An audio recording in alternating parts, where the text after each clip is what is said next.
Welcome back, everybody. It is yours truly, Chris Brown, your real estate professional and marketing entrepreneur.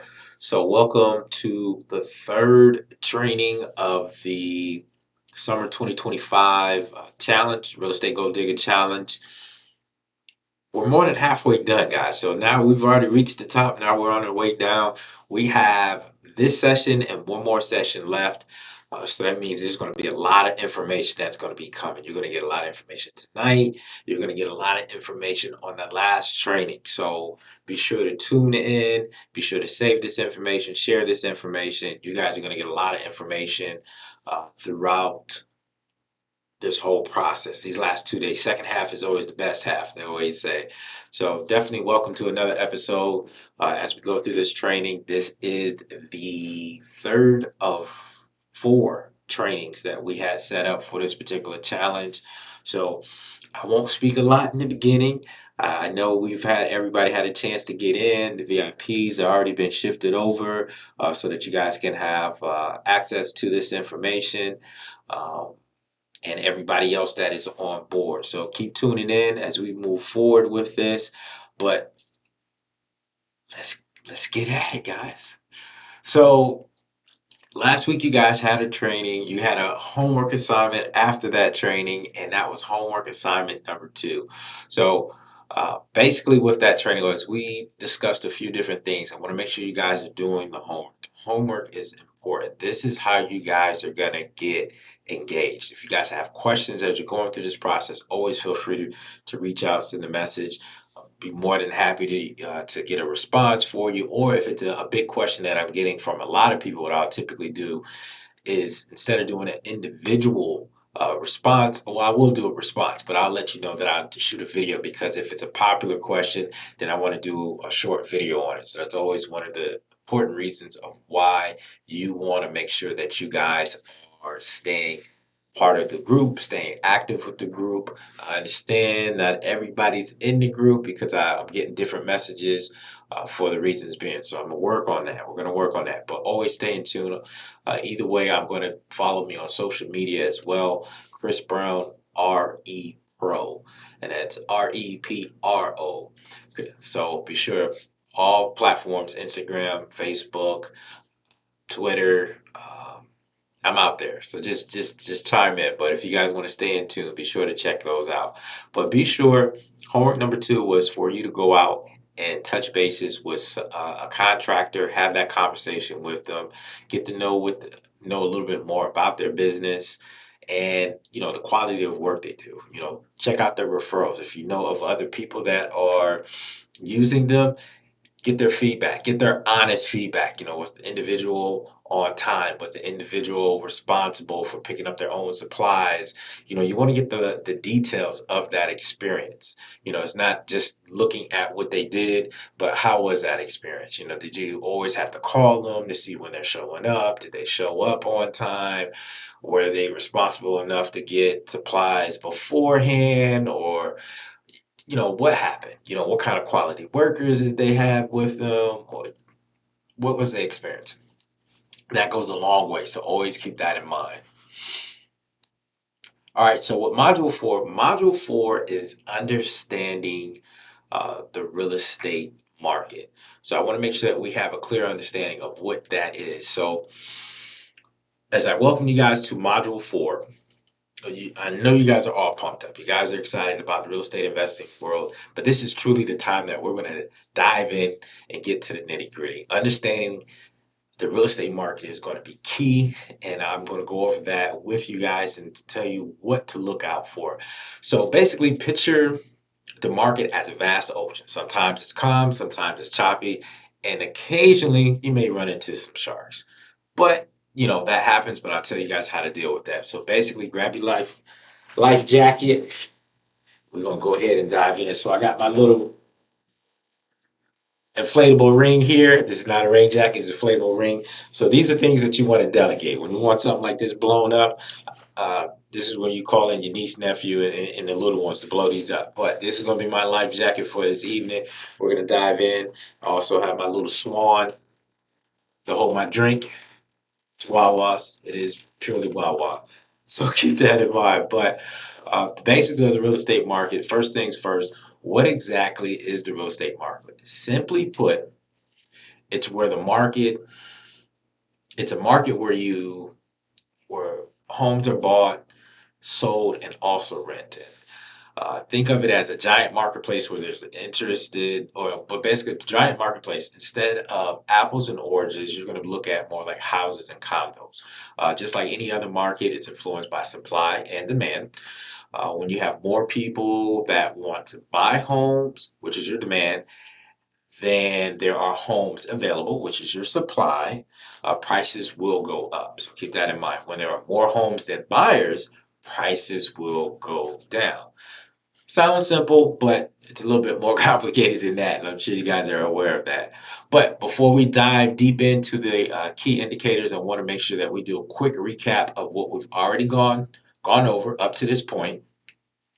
So some of the things that we've already distinguished was when we first started, we were talking about your mindset.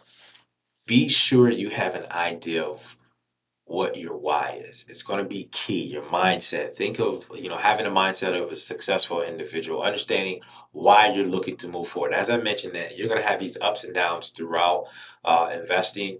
There's going to be some high times, there's going to be some down times, but what's going to get you through it is primarily what your why is, focusing on what your why is. Promo code. So don't forget the promo code. There was I did give a giveaway. It's probably about a $150 value, if not more than that, because that's the discounted rate at $150 for a program. You guys are going to have access to that. It's going to be for a limited time. So go ahead and get your subscription to that. Use promo code REGD Summer 2025. So keep that in mind. We also talked about the $100,000 opportunity. So that was a deal that was for a specific investor, and it worked out for a couple. And I showed you guys how it worked out. Purchasing a home and purchasing a house and making it your home with updates and still having 100,000 in equity, that can go a long way. 5 years from that point in time, depending upon if they have student loan debt they want to pay off, they have kiddos that may be going to school, they're already starting ahead. If they want to invest in other real estate properties where they can use that $100,000 to go towards a down payment to help secure maybe an investment home or income producing property, there's so many things that you could do starting off that way. They decided that, hey, we know that we can afford a home that's much more, and that and top out at the top dollar amount, but they wouldn't have any equity in the property. They would actually have to get $100,000 of equity in the home. They would probably have to live in that home for like 15 to 20 years, if not 30, closer to 30 years to get that amount of equity, depending on how the market is increasing.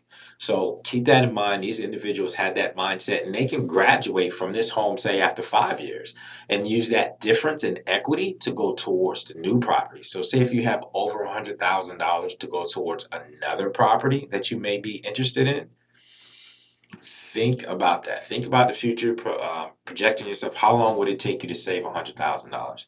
That's a long time. But this is a way that you can force that equity and have that investment up front.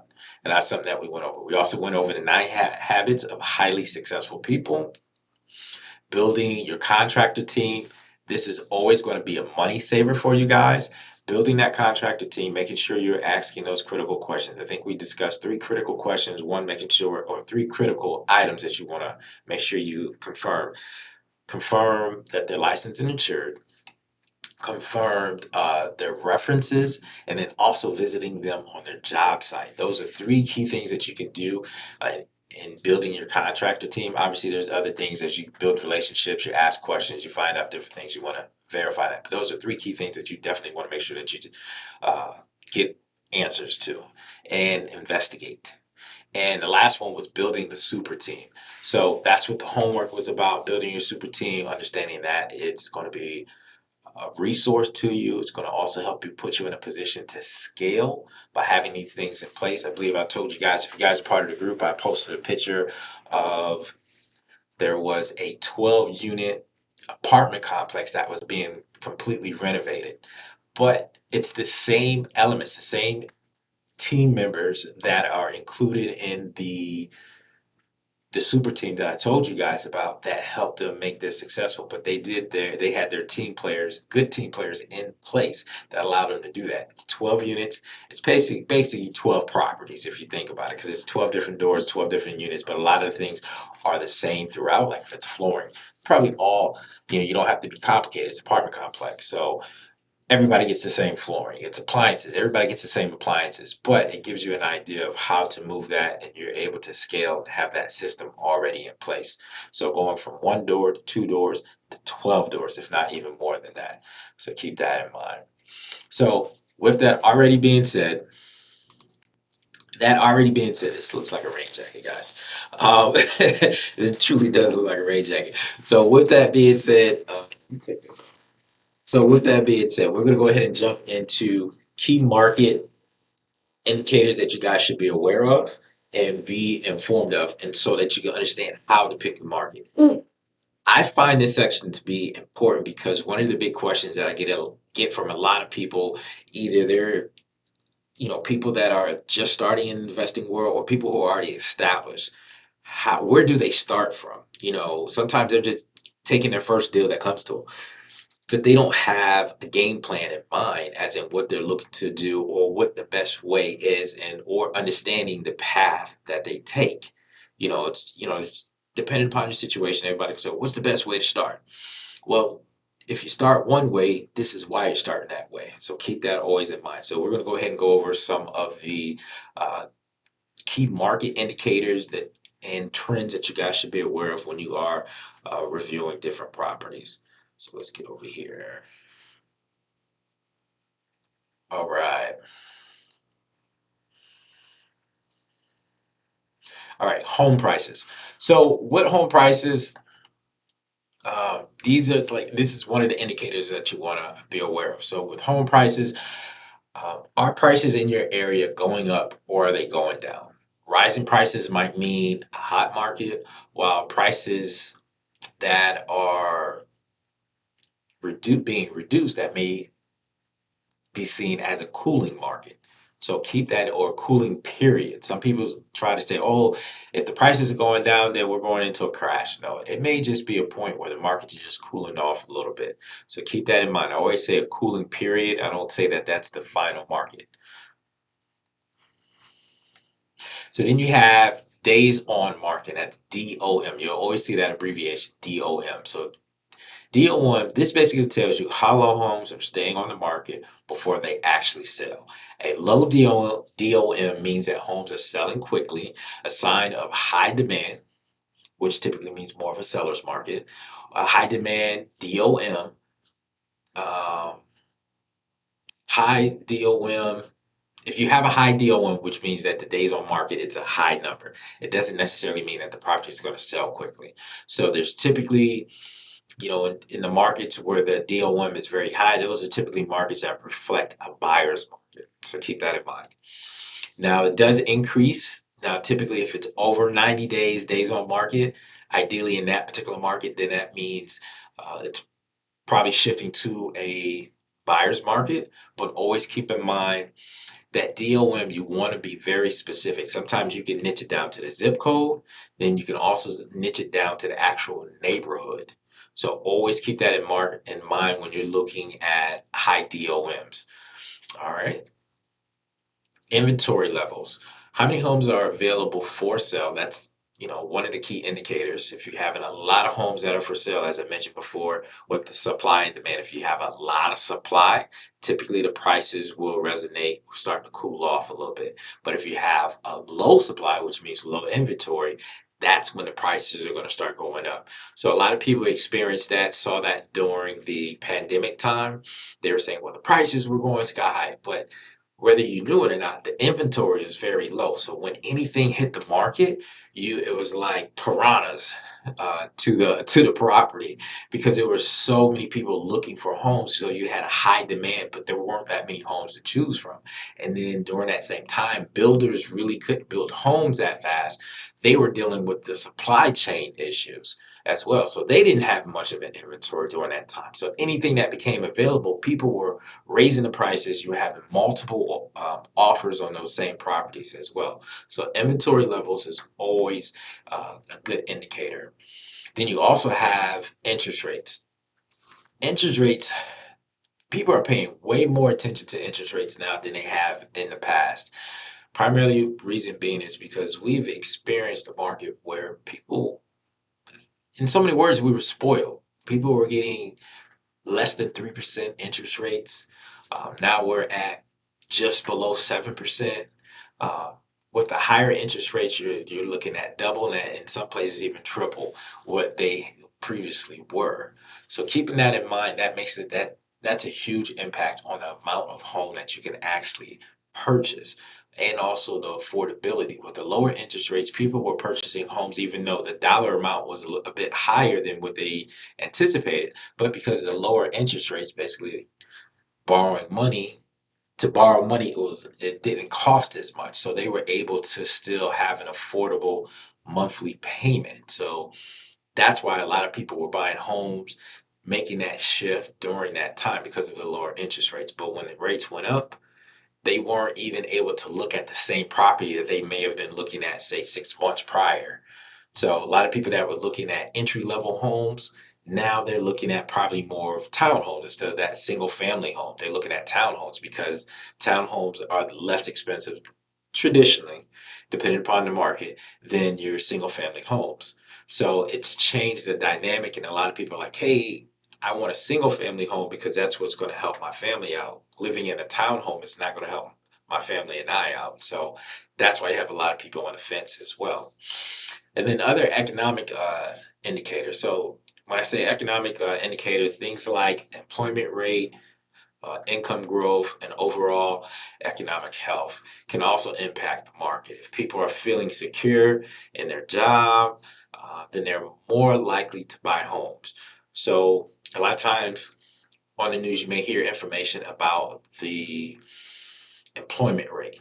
When the employment rate is high, or the unemployment rate, when that is high, that means people aren't working, and then vice versa on that as well. So when people are working, the unemployment rate is low. And with that being said, that means people are in their jobs, people feel free to borrow, and then also people are feeling a little bit more willing to lend.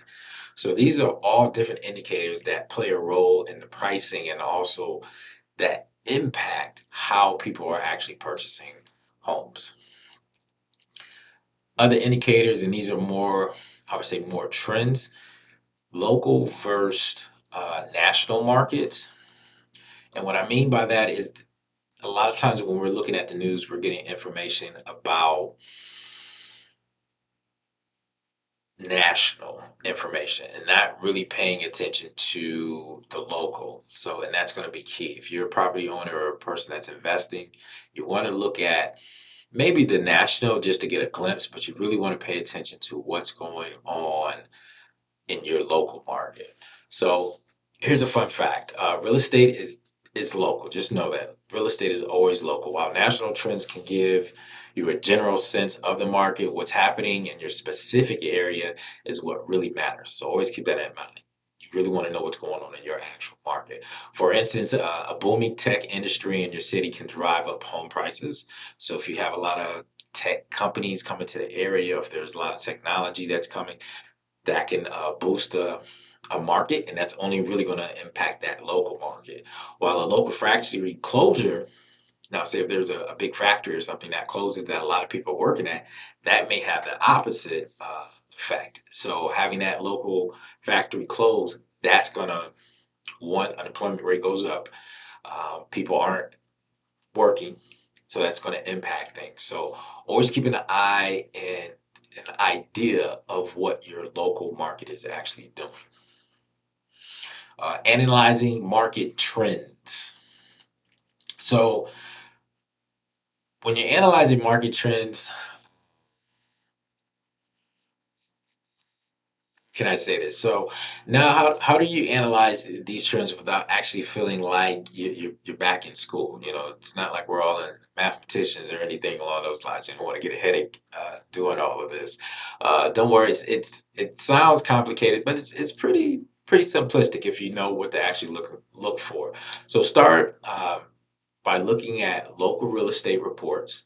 I do a monthly real estate market update. I do that for free. I give that value out to a lot of people. A lot of people tune into that or watch it at some other point in time just to get a feel and a pulse of what the actual market is actually doing. Also attend open houses. There's different reasons for attending open houses because when you attend open houses, you usually meet a real estate agent that's there, and they're going to give you a little bit more information about not only that property, but they're going to give you probably information about the market. Gives you a better idea of what's going on in a specific market, especially if you're looking to invest in that particular market. Then it also, if there's like new companies that are moving to the area, usually you'll get those insights as well. So I even go to open houses in markets that I may not be 100% with, or if I just want to get that grassroots information, I'll go to them just to, ask them to tell me about the area, what's going on in the area, just to see if it's information that I may not be aware of. Online resources like Zillow, Realtor.com, local MLS. If you guys are looking for access to the MLS, just message me. I can get you guys access, sending you information. If you guys need a report on a specific zip code, that's where I'm coming in at. That's where I come and add a little bit more value. If you guys are looking for something, that's where you guys can set up. Just reach out and say, hey, I'm looking for this specific zip code. And usually I can set something up where you get like a monthly report on what's going on the trends, if the prices are going up, prices are going down. But you can also find this information on Zillow, Realtor.com. Look for patterns. Are prices consistently rising in a certain neighborhood? Or is there an area where homes are selling like hotcakes, or is there an area where homes just seem like that DOM, days on market, where it just seems like it's very high? So keep that in mind when you're looking at these different markets. And then just be aware as you're going through this and you are looking at potential uh, properties to invest in or particular communities to invest in, it's not always consistent. As I mentioned before, there's going to be waves. And you just got to understand how to ride those waves.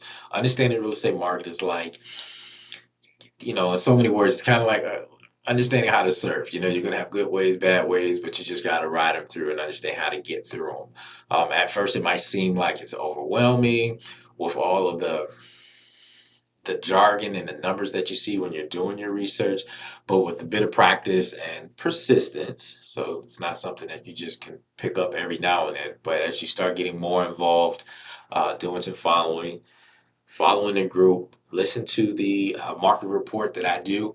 Like I said, that's something that's free. You can tune in. That's a live recording that you guys can listen to it live, or you can listen to it at a later date. So keep that in mind. I do that once a month. That information goes out. Feel free to chime into the YouTube channel. The YouTube channel will have that information on there. So be aware of that. So this is always an opportunity for you basically just to dive in, understand what's going on, have a better idea of what the national level is doing.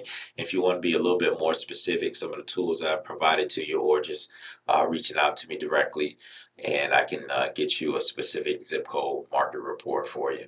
That shouldn't be a problem. So don't be afraid to dive in, get your feet a little wet, and start exploring. That's all it's about. It's really starting to explore and see what's out there. And as you starting to understand what is going on in the real estate market. So, guys, as I mentioned before, we have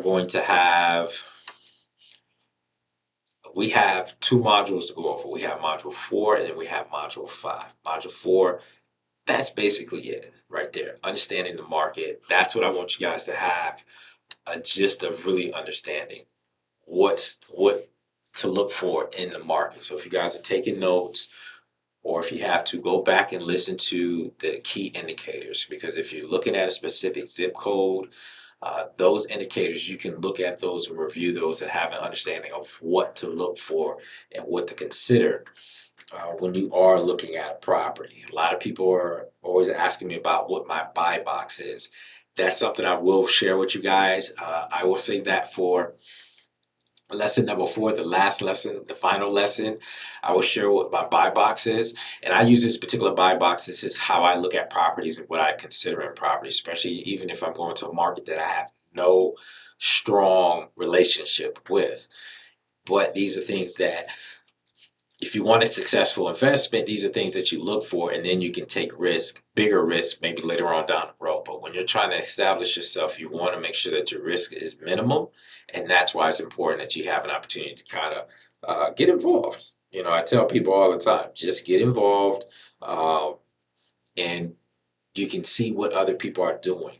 The different real estate investment groups that I was telling you guys about, be sure to chime into those, see what they're actually doing, see what they're saying about the market. A lot of these groups that I even go to, they're talking about. You'll hear them talk about the different trends that they're seeing out there. You hear, reports that they're looking at. They follow different people. I follow different economists. They always give me information about the market. If you guys tune into the monthly real estate market update, I'll always share that information, give you guys the latest and greatest. And if you guys have uh, a better understanding of what the buy box is, and since I keep mentioning it, basically the buy box for me and for yourself as well is going to be a set criteria that you have for a property that you are looking to either buy and hold or buy and sell. Okay, so I have a particular buy box for properties that I buy and sell. And with that buy box, I have criteria that the property has to meet. And it also changes depending on the type of market. Ideally, when you're looking to buy and sell, when you're buying a property, rehabbing it, you don't want to hold on to it for a period of time. So usually you want to be more of a seller's market versus a buyer's market. But if you find yourself shifting to a buyer's market where the properties are staying on the market a bit longer, at the end of the day, you want to make sure you have a contingency plan. And what I mean by contingency plan, having more than one exit. Your initial exit may be to sell the home, but when you're selling a home, you also have to know what your customer on the end looks like. Is that going to be a first time home buyer? Is that going to be a family? Is that going to be a single individual?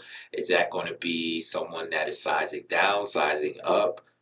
These are things that you will typically ask yourself when you're looking at a property. Because just because it's a deal doesn't necessarily mean it's going to fit for you, especially if you're looking to buy and sell. Because like I said, at the end of the day, you have to start with your exit strategy in mind. I'm gonna say that again. You have to start with your exit strategy in mind.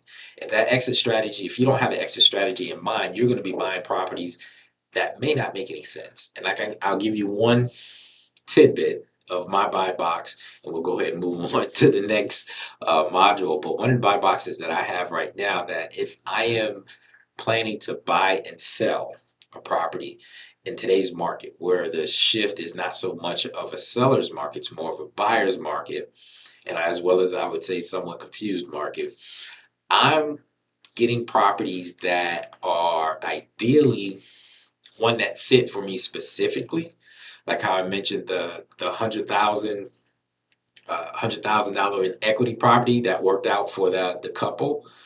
That worked out for them specifically. That doesn't work for everyone. But one of the features is that I look for properties if it has a pool, or if it's poolable and I can place a pool there. But ideally, just so that you're not spending a bunch of money, especially in today's market, you're going to look for a property with a pool that you may be able to buy at a great price,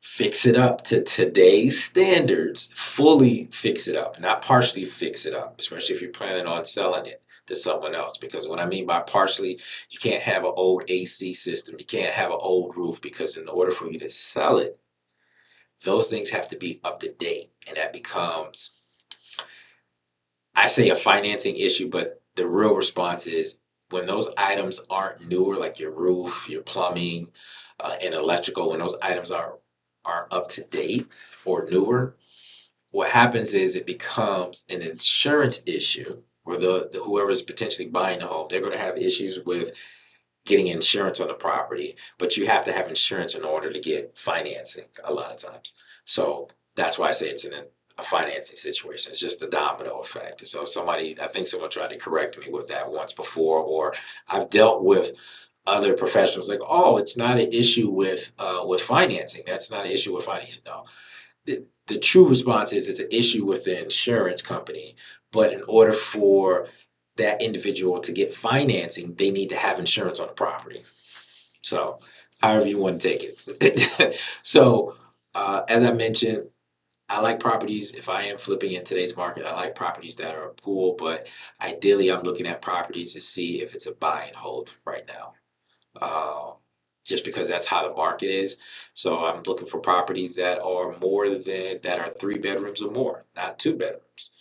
I am looking at multi-unit versus I would prefer multi-unit over single family. Um, Meaning because, a number of reasons. Because you have one roof typically with your multi-unit versus in a single family, if you have two doors on a multi-unit on a duplex, that's one roof ideally. Because I've seen them where it can be separate roofs, but you guys get what I'm saying. Versus a single family home, if you have two single family homes, now you got two separate roofs. So those are some of the things that I consider. I also consider the area that it's in. If it's buy and hold, I may be a little bit less contingent on the actual school district that it's in. If I'm buying and selling, I really do look at the school district. I really do. I look at the school district, see how the schools are rated. You got to look at the schools. If you're in a community where the schools are D and F, that means that community or that neighborhood is not going to attract a lot of families, at least new families coming into the area. And then when that happens, is that when someone is moving from the Northeast, from the West Coast, moving into, say, the Florida market, what as a family, mom and dad, and they have kiddos, they're looking at the schools. Those are one of the first things that they're looking at. Yes, they see a house that they like that will probably fit them, but they're also looking at how are the schools, where are the grocery stores, what is the walk rate, how far do they have to go? If they're single entrepreneurs, young professionals, what is the walk rate? Where's the local grocery store? Where's the local gym? Where, let's be realistic. As young professionals, they're where's the night scene? Where's the local bars? Where's the entertainment? Where is that at? Those are things that people look at. So these are some of the things that I have in my buy box, and these are the things that I share with people as I mentor other individuals. These are things that we look at. For me, it's very simple to identify, but it sounds like a lot. But as you become familiar with, that's why you kind of niche it down to a zip code that you may be ideal and familiar with. So you'll know that information right offhand. You don't have to sit there and research it for hours at a time. You already have that information. All right, guys, let's go ahead and get on to module 5. So with module 5, all right, setting investment goals and strategies. So this is something that's it's important. Like I said, today's training is going to be a lot for those who are wanting to know where to start, how to start, what type of property should they get initially. I'm always big on building a foundation. You want to build a foundation before you start really flipping, because at the end of the day, and I'll tell you why. I won't say if this works for you, you don't necessarily have to go this route.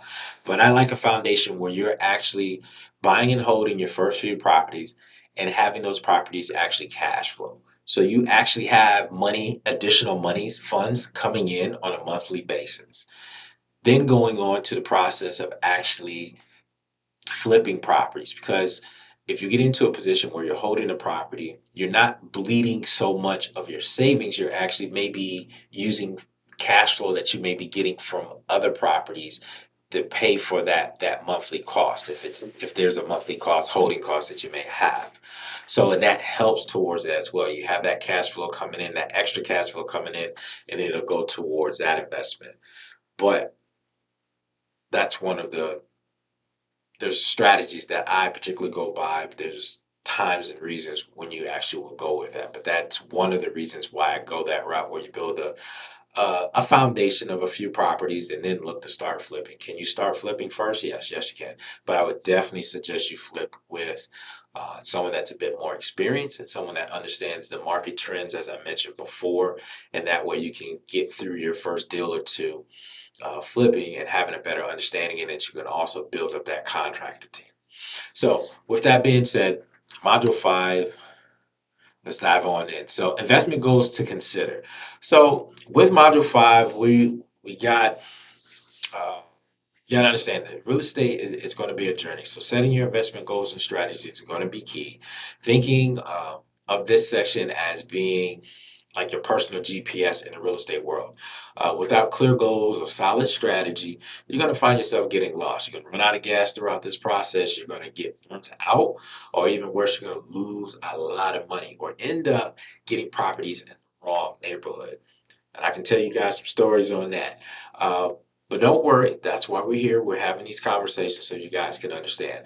I did have a couple of properties that I would say that were picked up in bad areas. You know, they call them war zones. Some people may call them war zones, but one of the experiences that I had, it was a great property. The property itself was great, but the area had its challenges.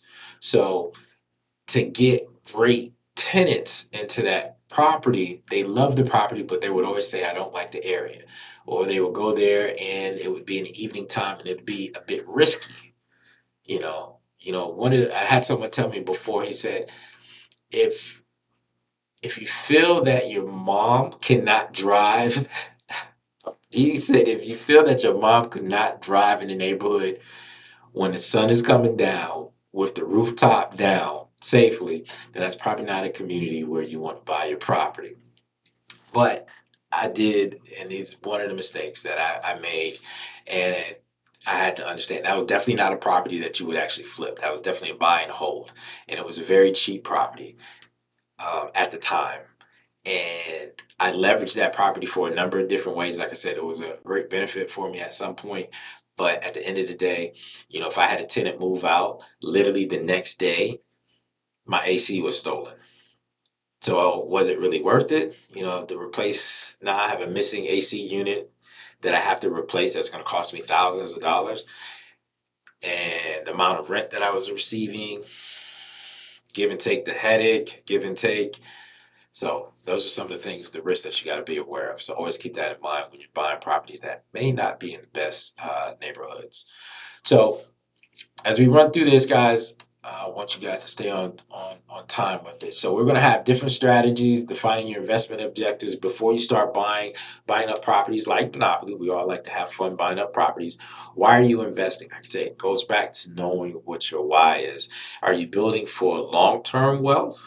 Are you buying to generate monthly income?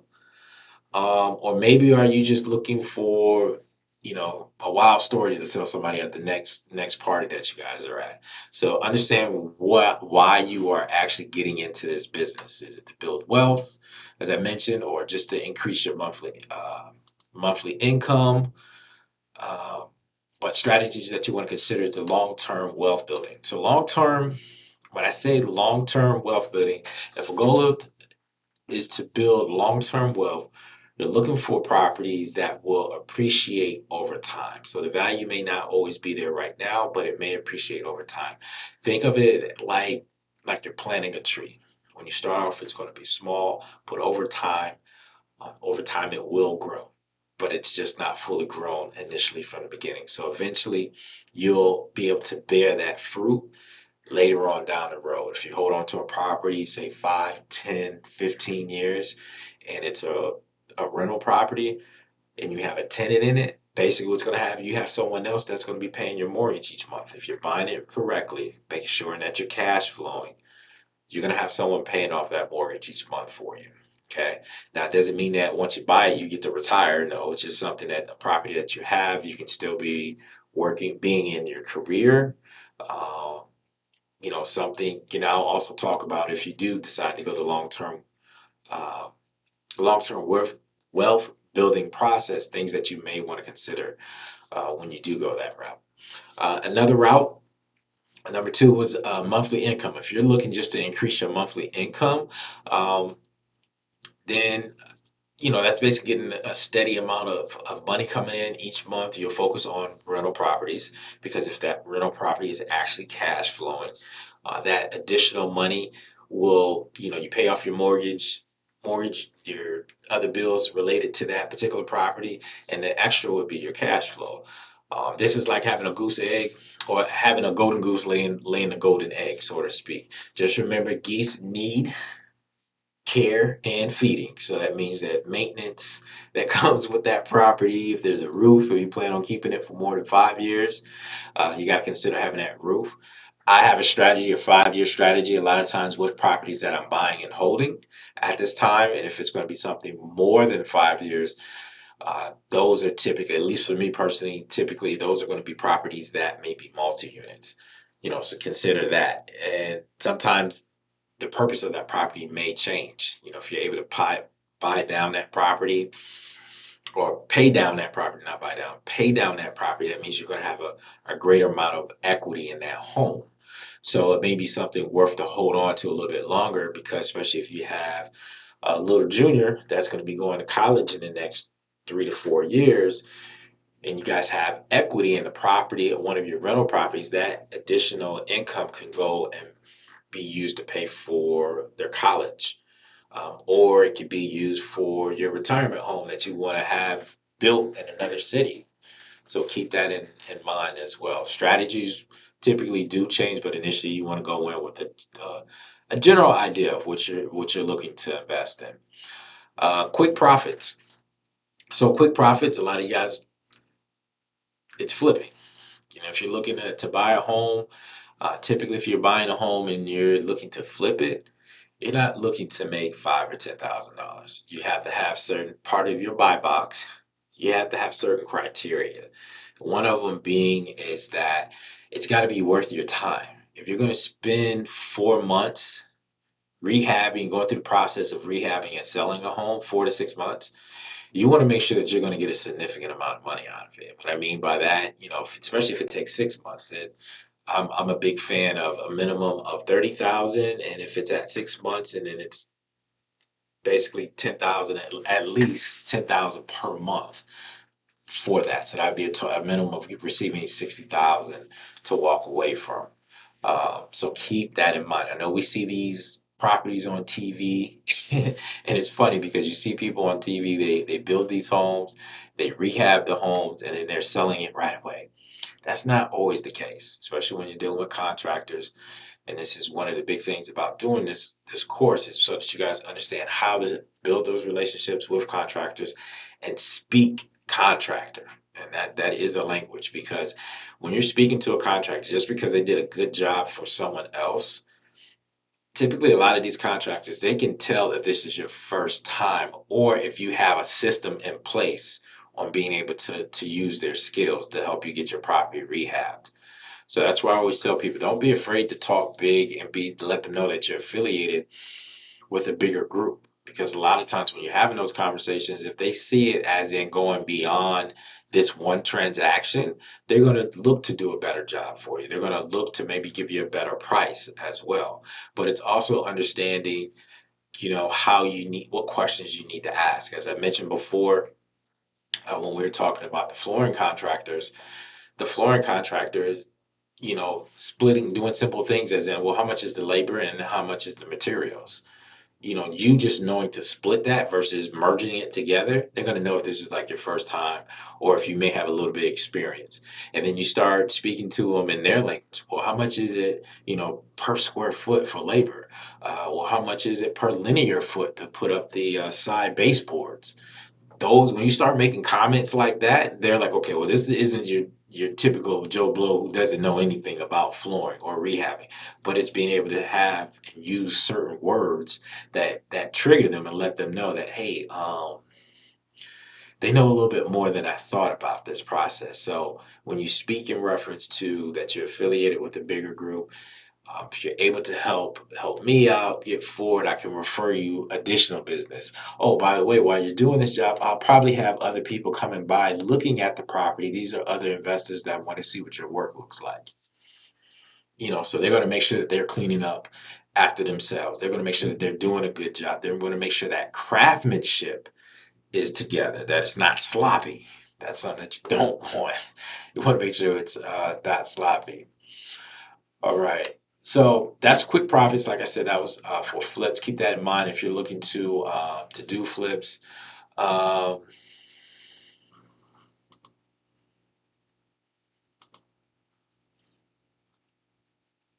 let's get this. Okay, short term versus long term investment strategies. So the short term strategies, these include house flipping and wholesaling. and I know somebody asked me about the wholesaling. Make sure regarding the wholesaling, I want to give you guys something, give you guys a little treat. I'll do a little bonus treat. Some people have been asking me about wholesaling. What is that process? What does it look like? How do I wholesale? So that is something I will share with you guys on our last final training. I will show you that how that process works. So for those who are looking to build a little bit of income before they dive in and understand how to do house flipping, what it means to do house flipping, and who will actually get those properties from you if you are looking to do wholesaling. If I said that correctly. Yeah, wholesaling. So if you are looking to wholesale properties. But short-term strategies would include house flipping, wholesaling. Flipping can be very exciting and be very lucrative, but it is a higher risk game. So having things in place, having team members in place, and understanding what you're buying, what type of property, and then also that market, which is very key. Like I said, right now we're experiencing a market that's not as much of a seller's market as we anticipated. So if you are flipping, thinking about flipping, those properties are going to have certain features, special features that a lot of buyers, that people that are actually buying right now are really looking for. So keep that in mind. Stay focused. Understanding what your budget is. Wholesaling also involves finding great deals and selling them to other investors for a profit. So that's basically what it is. You're getting the property under paper or under contract and selling that contract to someone else. Um, it has to be a win-win. One, that you're making a couple of dollars, and also whoever you're selling to, that investor, is making sure that that investor is looking for that type of property. So understanding what the investor's buy box is. So that's why I said I will share what my buy box is so that you can understand what people are looking for these days. So that's why I continuously drop little pieces of tidbits to you guys, letting you know what I'm looking for. If you're able to bring me something, great, awesome. Let's talk. Let's talk. Especially if it's in the Florida market. I know we got some people that aren't in the Florida market, but especially if it's in the Florida market, I'm we'll definitely take a look at it, or get some eyes on it for us. So I definitely work with some other folks as well. If it's not me specifically, I may have someone. If it's an actual deal, if you're selling it at market value, that's not a deal for an investor, especially in today's market. So other long-term strategies that we want to consider. So we just went over short-term. Long-term strategies that we want to consider and having it explained to us. But basically, long-term strategies, it's a buy and hold, which is a classic, is the classic of all. You buy a property and you're renting it out. That's the classic long-term strategy. Here you can purchase properties and hold on to them, collecting rental income and waiting for property values to increase. So as property values right now are kind of stagnant, and they may be a little, so I say the market's a little soft, at some point, those values are going to go up again. Okay. But it's playing the long game. You're not looking for the money right now. You're playing the long game, buying these investment properties, having someone else pay the mortgage. As long as that mortgage is getting paid, it doesn't need a lot of repairs. You're still in your career. You're still at your day job. Whatever you may do during the day, you're still doing something else. But at the same time, you have that in place. This approach requires patience, a stomach for occasional drama. I say occasional. It doesn't happen. If you say having the proper expectations put in place up front, you're not going to have uh, as much drama. And if you're also taking care of your properties, you're not trying to be a slumlord putting duct tape on repairs. You're actually getting things repaired, and that's why it's important that when you purchase a property, that you're doing the necessary repairs up front and then do it moving forward.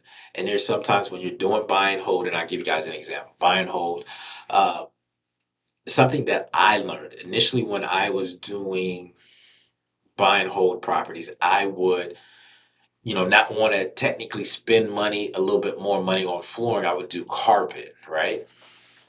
Makes sense. But I didn't realize that I was always purchasing properties that was 3 bedrooms or more. So what does that typically mean? If you're renting properties, it may be husband, wife with two, maybe 4 kids, 2 to 4 kids, or basically just husband, wife, or single adult, with kids. What do kids do? Kids eat in their room. Kids spill Kool-Aid, the red Kool-Aid on the carpet. They damage the carpet. They're walking on the carpet with their shoes. Basically, when they move out, what happens? You can't clean that. A lot of people are like, well, you just clean it. No, it's not going to clean. A lot of times, what happens is you have to replace it. So, say if you went ahead and spent the few extra dollars in the beginning and actually had tile flooring. So, a lot of times with the rental properties, I would do tile flooring. I'll do tile flooring because I know whenever that person moves out, I won't have to replace the floor. I'll just have to get a simple cleaning. The cleaning person will clean the grout or whatever it may be. But I'll get tile flooring. I would also paint all my rentals on the inside the same color. So even when they do move out, it's just going in and just doing touch-up paint throughout. And they can't paint the walls. As a tenant, I would not allow them to paint the walls unless it was professionally done. And usually, if it was professionally done, they would have to hire one of our contractors. And at the end of the day, they don't want to go through all that because then once they moved out, they would have to paint it back. That's setting expectations in the beginning so that they know if they make any changes or have any damage, one, it's going to be taken out of their initial deposit that they may have, security deposit that they may have made or they did make. That's one thing. You got to make sure that they have that. There's so many things about buying and holding. It's a whole different realm. I could spend all night going over that. And one of the primary reasons I can spend all night is I used to have a property management company. So with that property management company, I would have these conversations and have this documentation for my tenants to actually sign. If you're going to be leasing this property, this is what you're going to have to do. This is how you're going to have to live moving forward. If this is something that you don't agree to, then this property is probably not going to be for you. And that's it. That's how it goes. So that's the long-term strategy. So with the long-term strategy, you also have active versus passive investing. And I'll run through this, make sure that you guys have this up to date. So active investing, if you love being in the thick of things, active investing is definitely for you. This includes managing properties, renovating and flipping. It's time consuming, meaning that you need to be a little bit more full time with this process being a bit more available. It's time consuming, but it can be incredibly rewarding. So you can put a lot of time and get a lot of money back with this. So if you're able to do the hustle and bustle of real estate, then you can get a lot of money back from this. Now for the passive investing. Now passive investing, you are for this is basically referring to the laid back approach where you're basically investing is the way to go if your personality is more laid back, not hands-on, not really getting involved. This could mean investing in real estate investment trust, where you're just basically putting up your money and it's part of a bigger group, and that group is investing in like a bigger project or a project. It could be, I won't say necessarily a bigger project. I've had people work with me where it was a group of people, say 5 people, individuals, where they're looking to flip properties or they're looking to rehab homes, but they want to buy and hold them. So I would set everything up, the contractors and so forth, but they would all pitch in. I would run the show, do the project management of that particular project, setting up the contractors, everything going through, and they're basically checking in on the progress, checking in, making sure invoices are paid, making sure if they need to check up or ordering certain things, they would get them ordered. Say, hey, we need to have this order. A lot of times I would do the order and they would just pay the invoice. But it's like that constant communication where they're working with someone, they'd be more willing to pay someone to manage the project to get it rehabbed, and then also paying someone to actually manage the property as a property manager for with a tenant in place. And at the end of the day, they're just sitting back, just watching their investment grow. They're not really hands on. This happens with a lot of people that may be out of state or that are not in the area a lot. So those are good people to be involved with because they have that probably previous experience where they've done the active investing. Now they're just looking to sit back and be more on the passive side and only get involved when they really have to. Also, crowdfunding platforms. There's a number of different platforms that are out there. Really can't recommend any offhand. I haven't really I've done crowdfunding, but not through platforms. I've usually met these individuals. But I am aware of people doing that. Hiring property management company, like I mentioned before, that is definitely, they're going to handle that day to day. Those phone calls, they're going to handle the stuff that you don't want to have to deal with if you are a passive investor. So going this route, you could reap the benefits with not much hands on. So always keep that in mind. So basically, final thoughts: setting clear investment goals and choosing the right strategy is critical for the success to be successful in real estate. Having a general idea of what direction you would like to go in and plan it's like planning a road trip. You need to know your destination and the best route to get there. So understanding what that end goal is and how the best way to get there, and understand that what each route may require. It may require more of your time. It may require less of your time. If it requires less of your time, it means it's less money. If you're a busy person, then you don't have a lot of time to invest. But you may have, if you're busy, hopefully you're making money, and that you can allow your money to work for you. So take a moment to reflect on what you would like to achieve. That's basically what I want you guys to do.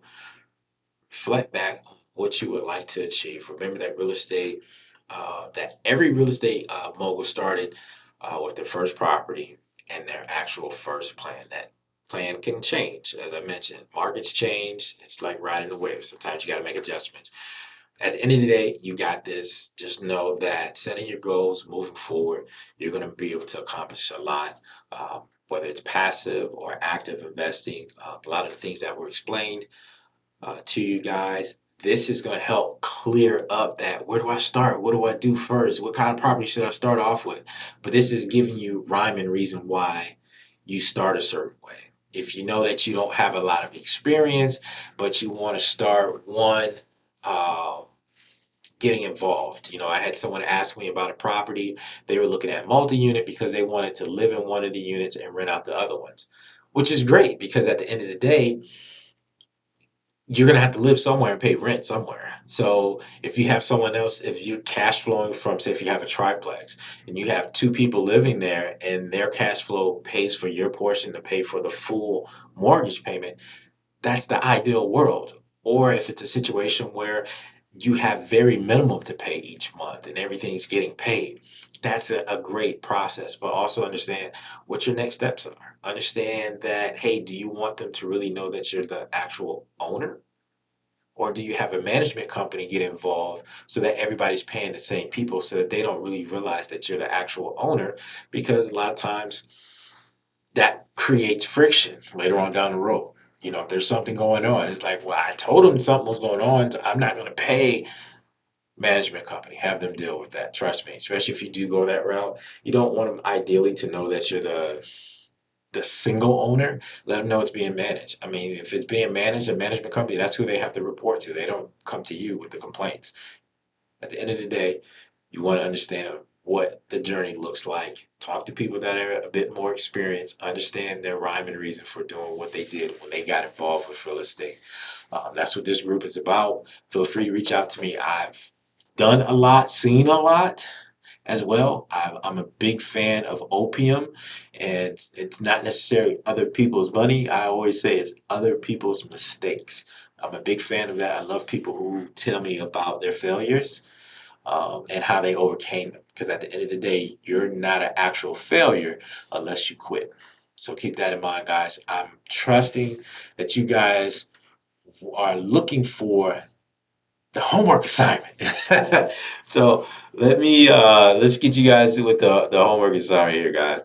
So homework, we're gonna try to make it simple. I want you guys to do a little bit of research. So be sure, if you guys aren't part of the group already, go ahead and be a part of the Facebook group. I want you guys to be a part of that. Stay tuned of what else is to come.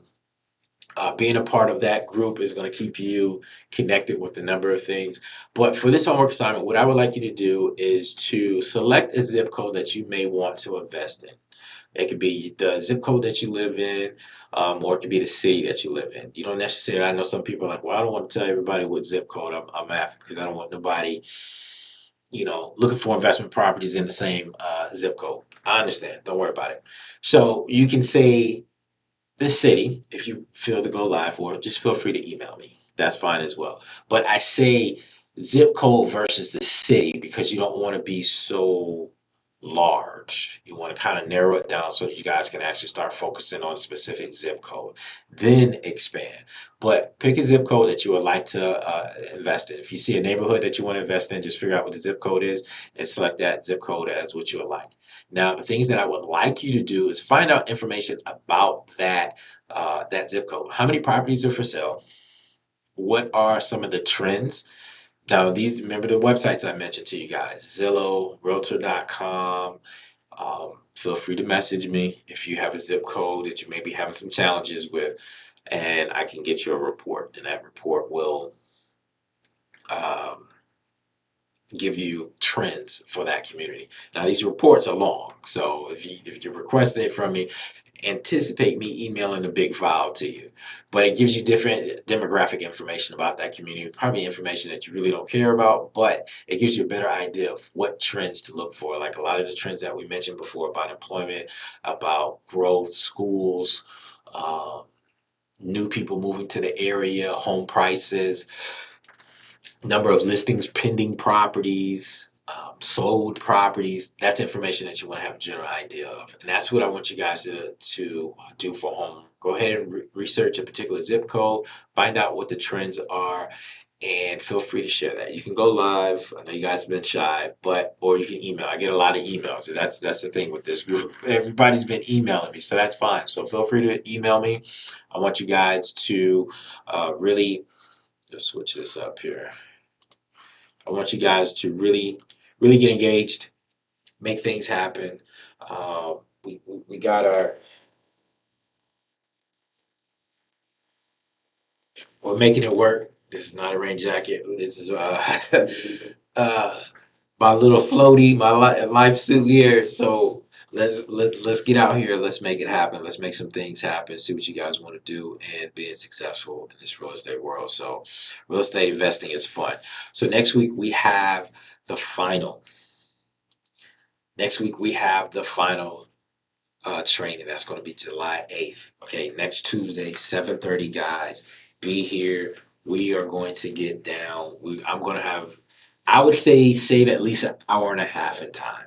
Okay, because I'm going to just start unloading information to you guys. I have some. I told you guys about the wholesaling. I want to make sure I share that information. I'm going to show you guys how to do it. I'm going to show you what it means to wholesale properties. As you're looking at properties, while you're just doing research, you may come across a property. It may not be for you. You'd be like, hey, I'm not ready yet, but hey, I know if you're in the Florida market, hey, Chris might be interested, or Chris may know someone, or show me how to market. This is where you start understanding what other people's buy boxes are. So understand that. You got a life vest, my little floaty that's holding my Wawa cup. I'm ready to go. I'm ready to go. So next week, guys. I